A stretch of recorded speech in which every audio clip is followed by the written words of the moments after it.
Foundations of Amateur Radio. One of the tick boxes we're required to deal with is the one titled Station Security. As licensed amateurs, we're required to secure our station from use by unauthorized people. What form does that take? How do you do it? What makes it secure? And how much security is enough? I spent a bit of time looking around to see if there were any guidelines I could unearth to actually describe in detail what this might actually mean. But my Google foo is clearly broken since I was unable to find any such documentation. That's not to say that it doesn't exist, just that it's well hidden among the hits about encryption, broadcasting music, and other spurious results. What form does this requirement take in your shack? Do you tick the box and move on, or have you taken specific actions to comply with this requirement? For me, I have two shacks, one in my office and one in my car. Taking the car first, the security of my mobile shack is based around the notion that my car is locked when I'm not around.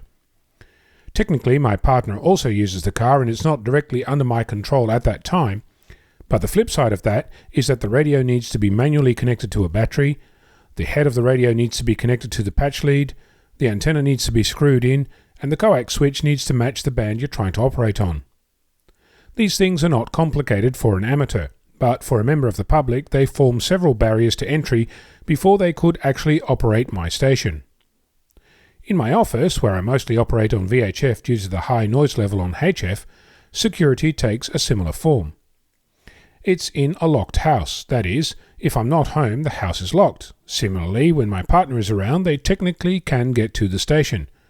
The same is true for any guests in our house. Security again is a multi-level activity.